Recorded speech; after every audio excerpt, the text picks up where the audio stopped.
Episode 18 of the State of the Old Republic podcast was originally recorded on December 26th, 2016.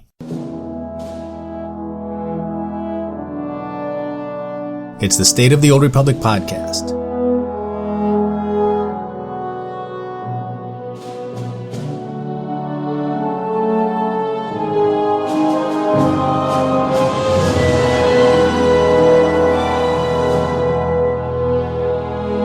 This week, Star Wars The Old Republic celebrated its 5-year anniversary.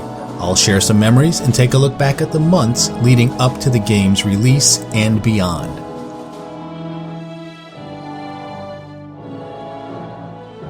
Also this week, with compromises to Galactic Command in the works, the focus now shifts to group content.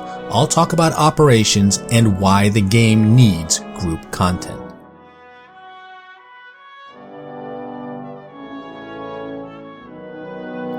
And with that, it's time to make the jump to Lightspeed and check out the State of the Old Republic. Well, welcome to episode 18 of the State of the Old Republic podcast. I'm your host, Ted, and as you heard in the opening, I have another great show lined up for you today. First up, let's review some announcements for the Old Republic. So the character transfer sale is happening right now. Transfers are 90 coins, down from 1,000. If you've been wanting to shuffle some of your characters around, now is the time, and this sale will end on January the 18th. Life Day is going on right now and will end on January the 10th.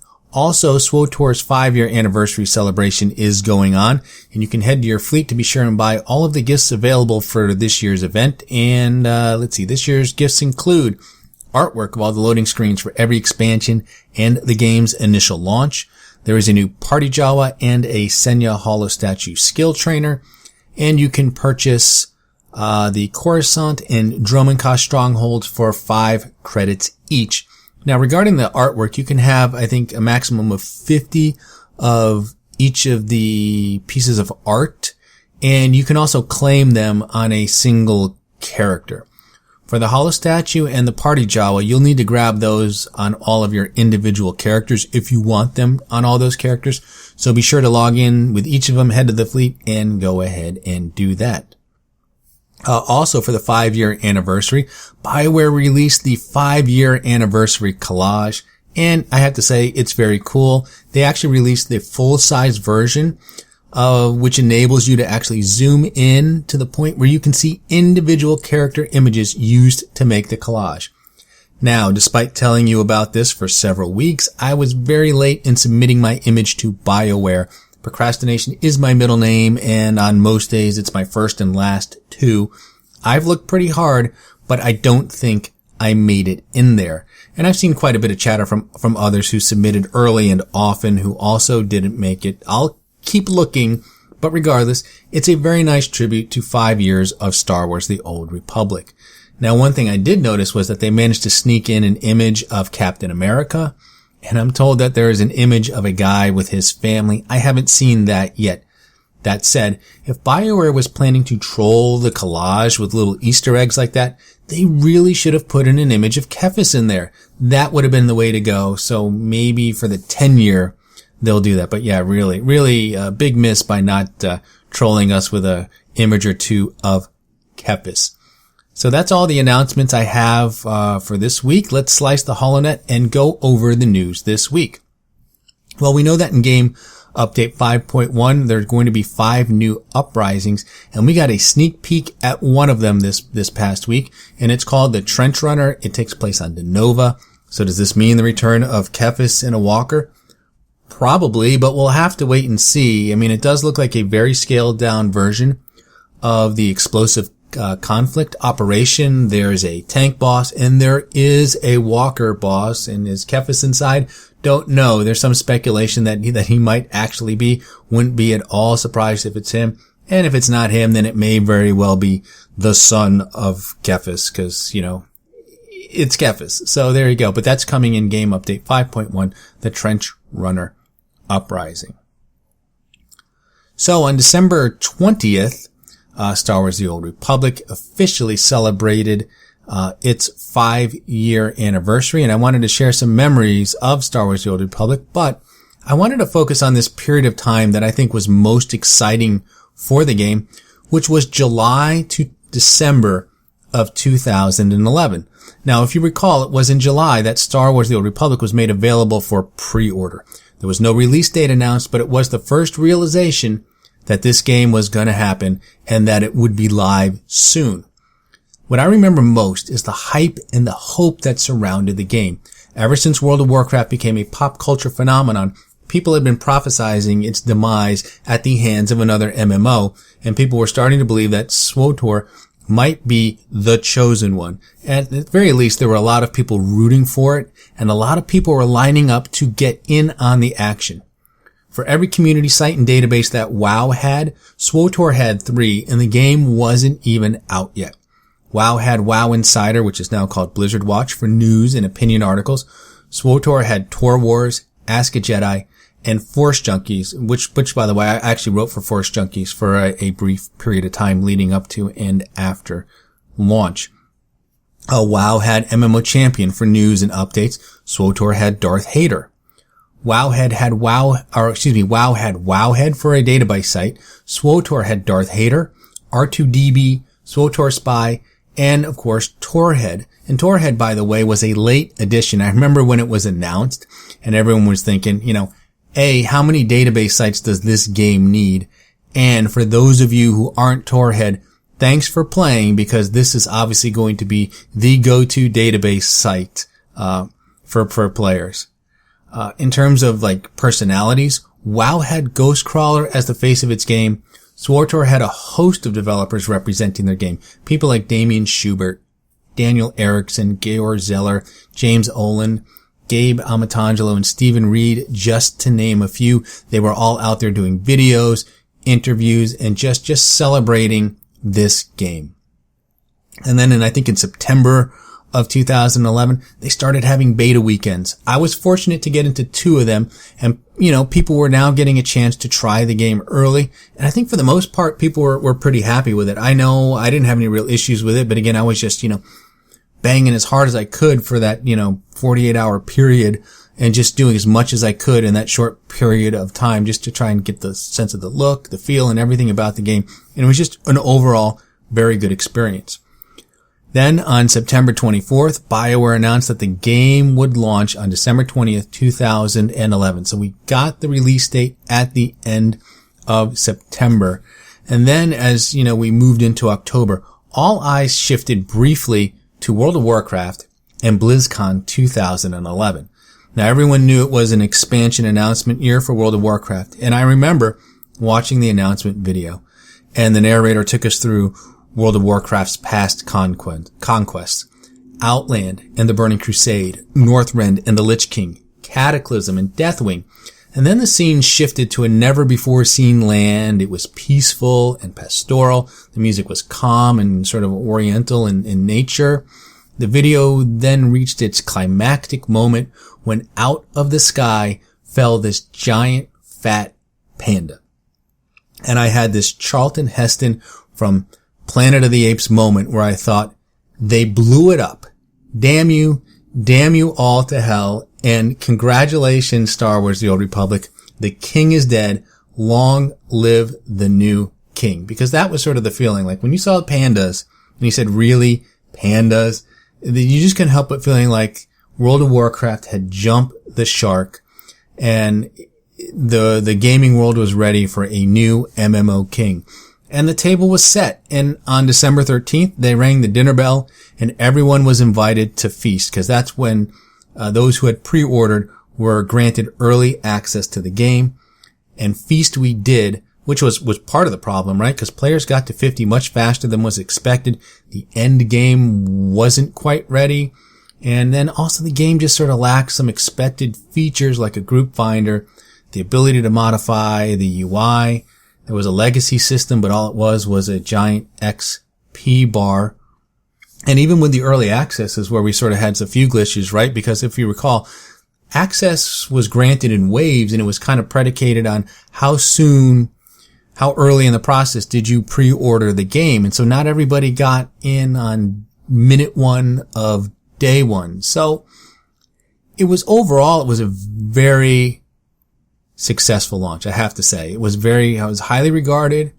It got a lot of accolades and awards, and it was a very successful launch, but things did start to go downhill after December.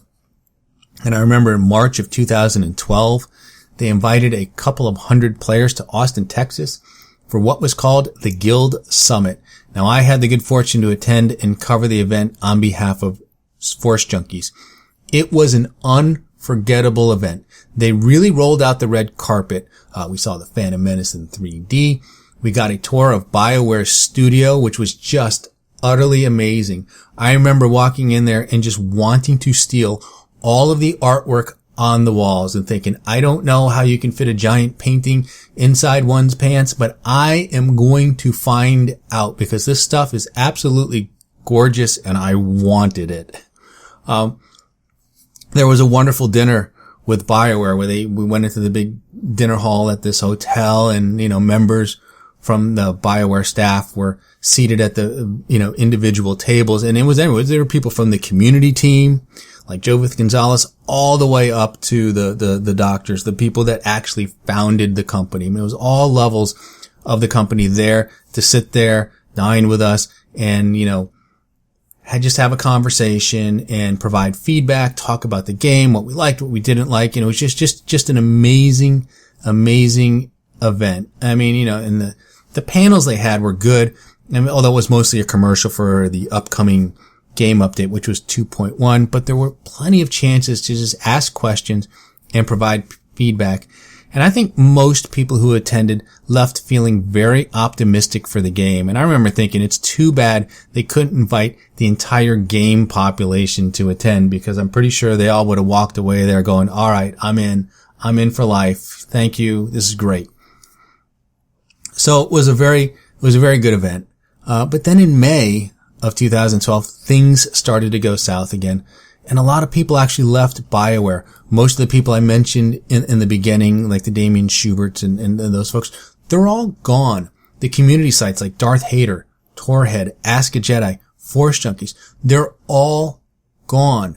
In September of that year, Mists of Pandaria launched for World of Warcraft, and it was one of the most successful expansions of World of Warcraft.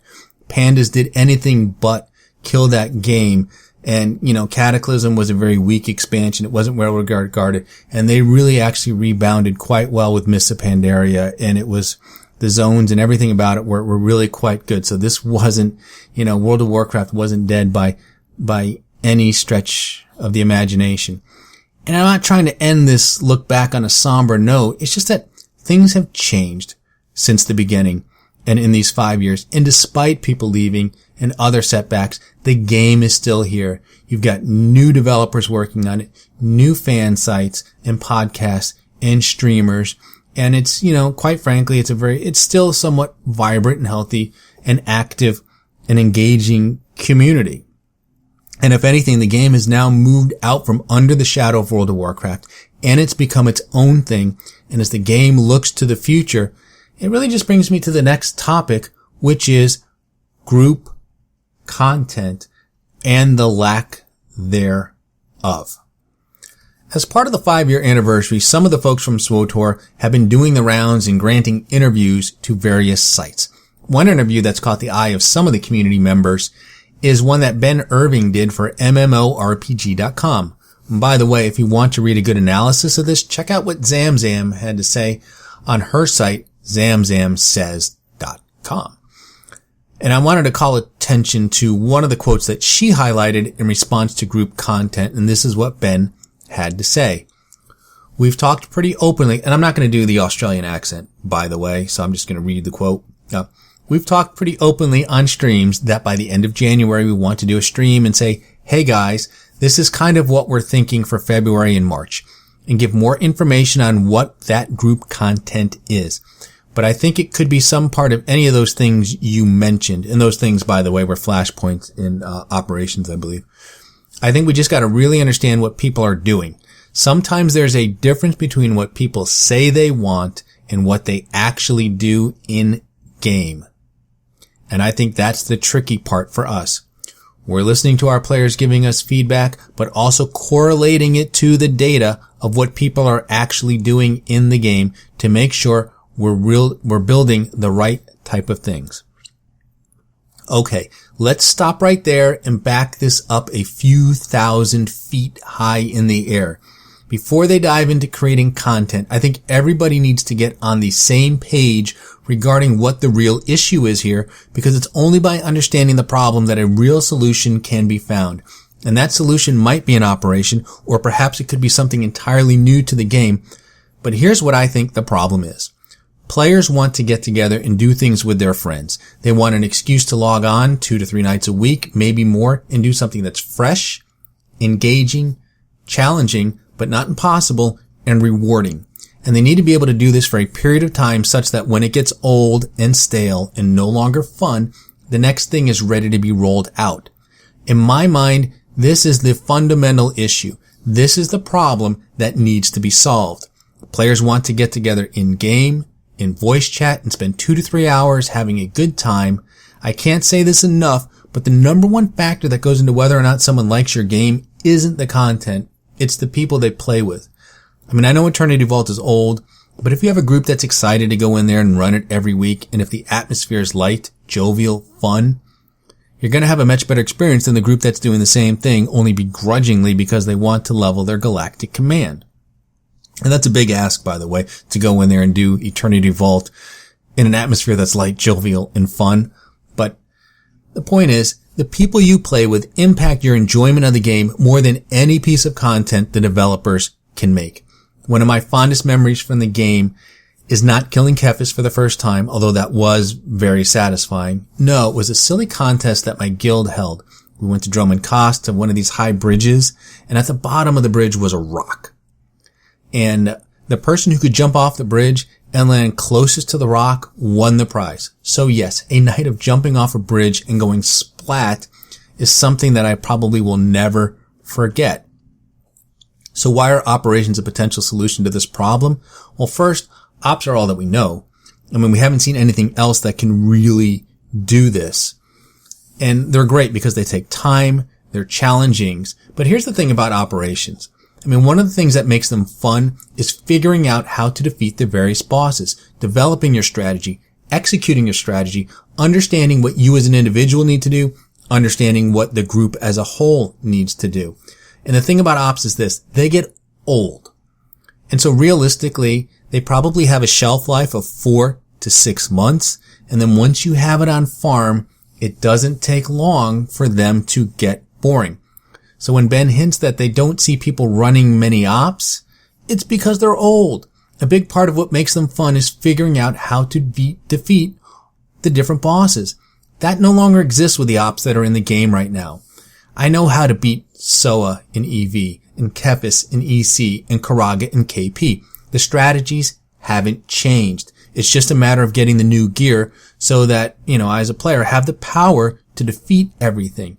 And this is kind of why new ops are important, because they offer bosses and mechanics or combinations thereof that we haven't faced before.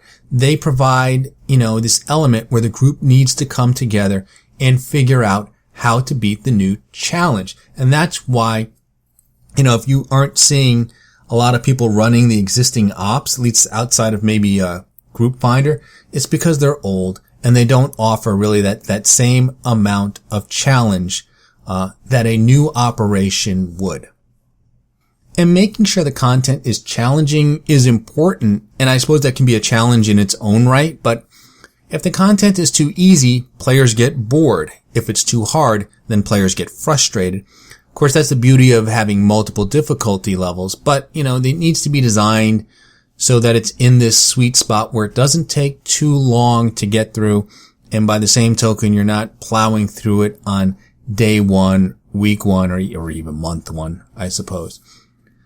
The final piece in this puzzle is that it has to be rewarding.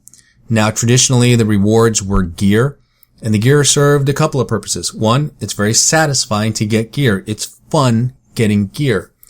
And 2, it gives you the means to push through bosses that are giving you trouble. So, the gear is necessary sometimes to complete the op. The point being, Playing something for the fun of it just isn't enough, and it needs to offer rewards for everyone, and that also can serve as a mechanism to help people keep coming back week after week, even when you've got it on farm and you got those one or two people who still need those one or two pieces. And so you just want to make sure that everyone in the group gets what they need. So just to recap, the fundamental issue here is the game needs to provide a steady stream of group content that's fresh, engaging, challenging, and rewarding. Something with a shelf life of 4 to 6 months.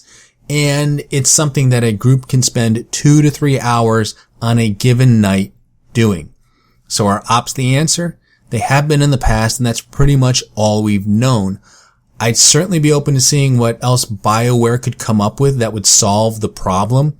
I'm not wedded to ops, and if there is something else that they could do and something else that they could create faster than an operation, I'm certainly willing to give it a look. But, saying that, well, we're not sure if ops are the right answer because people don't look like they're running the current ops, I think, that's a mistake. I think it's just a mistake to take that approach and sort of draw that conclusion about operations and people desire for operations. Although I will say this, I think the answer is we need some sort of group content, and there you go. And I know we'll get something, so we'll look forward to that in January.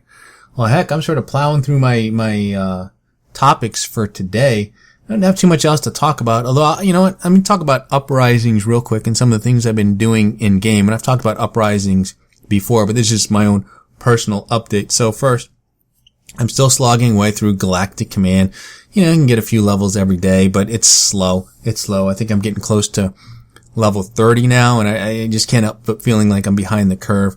I've also taken the time to level up some additional characters. So I think I have about 5 level 70 characters, and we'll be working on some more this week. But I've been trying to do more uprisings for my Galactic Command. And at this point, I think I'm done. I think I'm done with story mode operations because they're just a royal pain in the ass right now.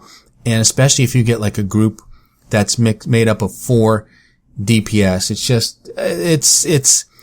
I don't even know if it's 50-50 that the group will be competent enough or geared enough to actually complete. It's probably, feels like it's less than that.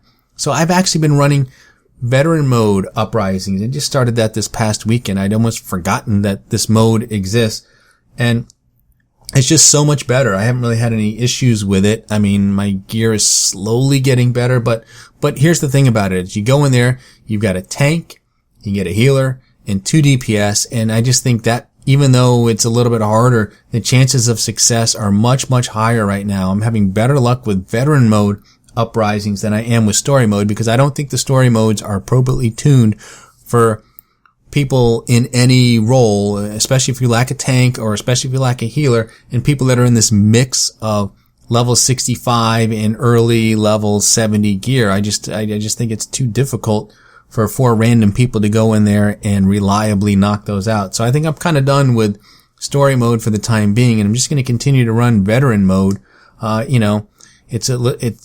seem to be smoother runs. They're not any longer, and you get more Galactic Command XP out of the whole thing. So if you haven't done any veteran mode uprisings and you kind of been banging your head a little bit against the story mode, go ahead and just queue up for veteran mode. What's the worst thing that can happen is your group fails and you disband, and that's probably the worst thing that can happen. So that's it. So I finally gave the veteran modes a try. They're pretty good, and I'm just going to continue to run those for my Galactic Command as well as do some other things. So that's it. That's it for this week. So let's cue up the music, and that means only one thing. You've managed to survive another half hour, give or take, listening to episode 18 of the State of the Old Republic podcast. I'm your host, Ted, and I thank you for tuning in. You can find this podcast on iTunes, Stitcher, Google Play, YouTube, Buzzsprout. You can also listen to the show directly from the show site, which is SOTORpodcast.com. There is an RSS feed where you can subscribe to the podcast directly. If you have a question for the show, you can email me at sotorpodcast@gmail.com. You can tweet your questions to @SOTORpodcast, and be sure to follow me on Twitter to get the latest information on the podcast and just see some of the things I'm up to in game. You can look for episode 19 on January 3rd, 2017, which means, yes, this is the last show of 2016, so I will definitely see you all in the new year, 2017. Big year, hopefully some good things for Star Wars The Old Republic, 40th anniversary of Star Wars, A New Hope, and of course episode 8 releasing little under a year from now. So that's it for this week. So remember the Sith code, cake is a lie.